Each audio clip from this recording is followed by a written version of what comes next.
안녕하세요. 양정호 사업부장입니다. 오늘은 아무도 피해갈 수 없는 상속세금에 대해서 준비하는 방법과 요즘 가장 많이 활용하는 상속감자 플랜에 대해서 쉽게 이해하고 바로 활용할 수 있도록 알아보겠습니다.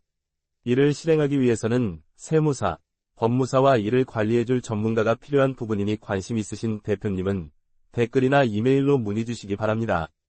아무도 피해갈 수 없는 상속세금은 상속재산가액이 1억 원 이하이면 10%, 1억 원 초과 5억 원 이하이면 20%, 5억 원 초과 10억 원 이하이면 30%, 10억 원 초과 30억 원 이하이면 40%, 30억 원 초과이면 50%로 상속세 부담이 만만하지 않습니다.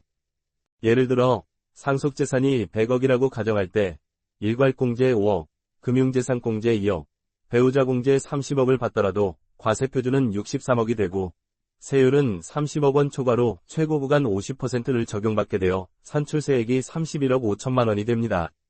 여기에 각 구간별 누진공세 4억 6천만 원을 적용받게 되더라도 납부세액이 26억 9천만 원이나 됩니다. 약 27억이나 되는 세금을 일시에 현금으로 6개월 안에 재원을 만들어야 하는 부분은 그리 쉬운 일이 아닐 것입니다. 그래서 갑작스럽게 재원을 조달하기 위해 주식을 담보로 대출을 받으려고 합니다. 그러나 대기업의 주식이라도 50%까지만 가능하고 또한 높은 이자를 부담해야 합니다. 하지만 비상장 중소기업의 주식은 담보를 받아주지 않는 게 현실입니다. 두 번째로 배당을 받아 상속세를 준비하고자 하나 2천만 원을 넘어가는 금액은 종합소득세 과세를 통해 최고 구간인 10억 원 초과 49.5%를 적용받아 세금을 내고 나면 남는 게 없습니다. 실익이 없는 방법입니다. 세 번째로 계열자 지분을 매각할 수 있는데 경영권 다툼의 소지가 있고 비상장 중소기업에게는 해당되지 않는 방법입니다.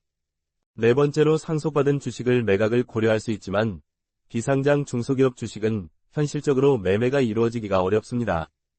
다섯 번째로 대표님의 유고시 지급되는 퇴직금을 재원으로 납부할 수 있으나 상속세금을 납부할 수 있는 금액만큼의 퇴직금 적립이 어려운 실정입니다. 여섯 번째로 부동산 매각을 통해 상속재원을 마련할 수 있으나 6개월이라는 짧은 기간에 매매가 이루어진다는 보장이 없어 금매로 인한 손실을 감수해야 할 수 있습니다. 마지막으로 요즘 가장 적절하게 활용되는 상속감자 방식이 있는데 법인에게 있어서 가장 현실적인 방인인 것 같습니다. 상속감자 플랜은 법인 대표의 유고사항이 발생하게 되면 주식이 자녀에게 상속하게 되고 자녀는 상속받은 주식을 법인에게 적법한 절차를 걸쳐 감자를 요청하고 법인은 상법에 위배되지 않게 감자 대가를 지불하게 됨으로써 자녀는 현금을 확보하여 국세청에 상속세를 납부하는 방식입니다. 보통 감자의 규모는 상속세만큼 진행합니다. 이 방법이 유효한 이유는 세금이 발생하지 않는다는 점입니다.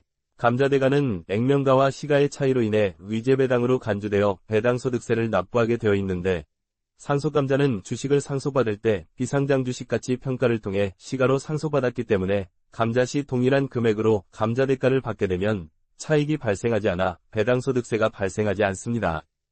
그렇기 때문에 세부담 없이 진행할 수 있습니다. 다만 법인이 감자 대가를 지불할 충분한 재원이 있는 경우에 진행이 가능한 플랜입니다.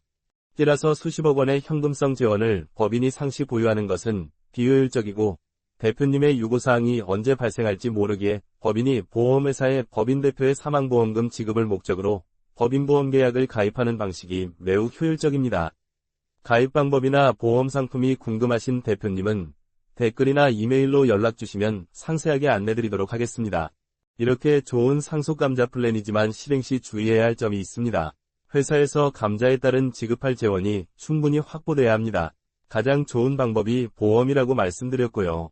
가업상속공제를 진행한 후에 균등유상감자를 하게 되면 상속인의 지분이 감소하게 되어 사후관리 위반이 되어 상속세 추징 대상이 될 수 있습니다. 주주 중 타인이 있는 경우에 지분 변동으로 경영권에 문제가 발생할 수 있습니다. 그리고 감자를 실행할 때는 관련 법적 절차를 준수해야 합니다. 그렇지 않은 경우 감자 자체가 무효가 될 수 있습니다. 또한 상속받은 주식과 기존 보유 주식을 구분해서 감자 진행 시 상속받은 주식을 우선적으로 처리해야 합니다. 마지막으로 보험 상품으로 재원 마련 시 대표님의 조기 사망 이슈가 발생하면 보험 차익이 많이 발생하게 되어 주식 가치가 상승하게 되고 상속세가 증가하는 문제가 발생할 수 있습니다. 그렇다 하더라도 보험금으로 현금이 확보되는 부분이 더 큰 이익이기에 충분히 감당할 만하다고 생각됩니다. 이상으로 상속감자 플랜에 대해서 알아보았습니다. 상속세 재원 확보라는 큰 효과만큼이나 준비하거나 주의해야 할 사항들이 많이 있습니다. 이러한 부분들을 같이 고민하고 기업의 입장에서 대표님의 입장에서 생각하고 준비하며 결정하겠습니다. 궁금한 사항은 댓글이나 이메일로 문의 주시기 바랍니다.